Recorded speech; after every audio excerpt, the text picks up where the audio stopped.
Ketika SD, saya pernah mendengar cerita dari seorang ibu guru. Ia bercerita bahwa menjelang ulangan atau ujian kenaikan kelas, seorang ayah mengambil boneka anaknya yang berbentuk anjing kecil. Ketika mengambilnya, sang anak melawan dan akhirnya robeklah boneka itu.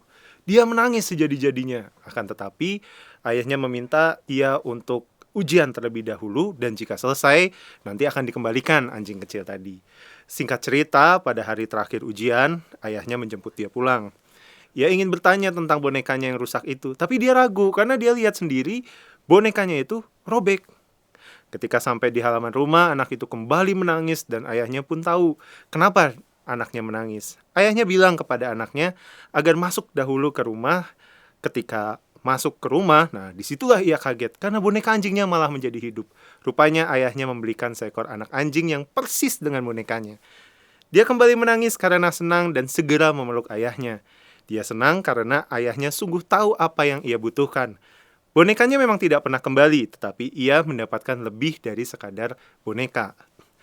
Saudari-saudara terkasih, dalam bacaan-bacaan yang akan kita dengar esok hari, kita akan mendengar suasana yang sama dengan cerita tadi. Para murid sebagai orang Israel masih berharap tentang pemulihan sebatas pemulihan institusi, yaitu kerajaan bagi Israel. Suatu institusi yang rusak dan membuat mereka dalam kondisi terjajah.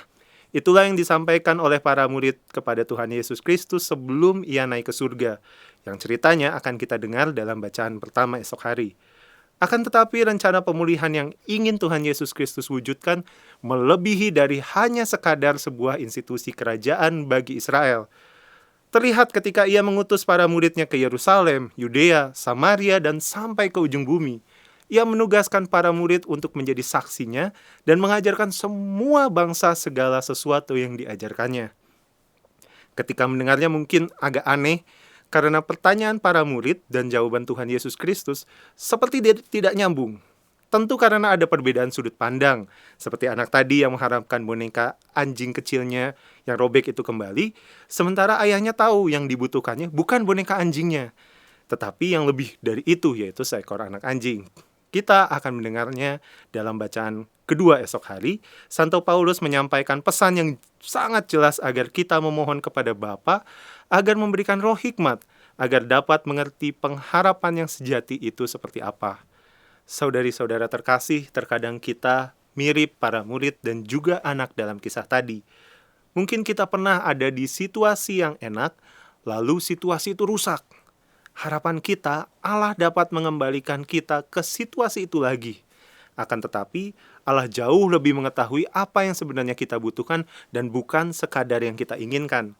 Seperti yang Tuhan Yesus Kristus sampaikan bahwa terkait waktunya, kita tidak pernah tahu dan memang tidak perlu tahu. Jika kita mengetahui kapan waktunya atau masanya mendapatkan pemulihan itu, kita hanya fokus pada yang akan datang itu. Katakanlah Anda mengetahui pemulihan itu terjadi di tahun depan. Anda bisa saja mengabaikan mujizat-mujizat kecil yang terjadi hari ini.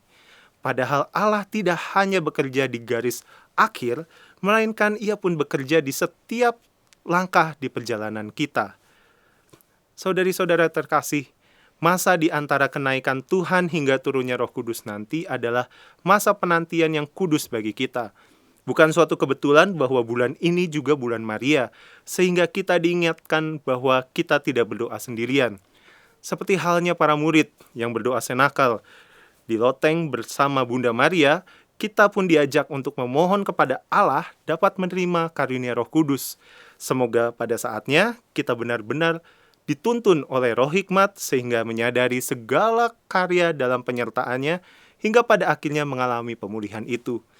Selamat memasuki masa memohon karunia Roh Kudus dan ingatlah Anda tidak akan berjalan sendirian karena Tuhan Yesus Kristus menyertai Anda senantiasa.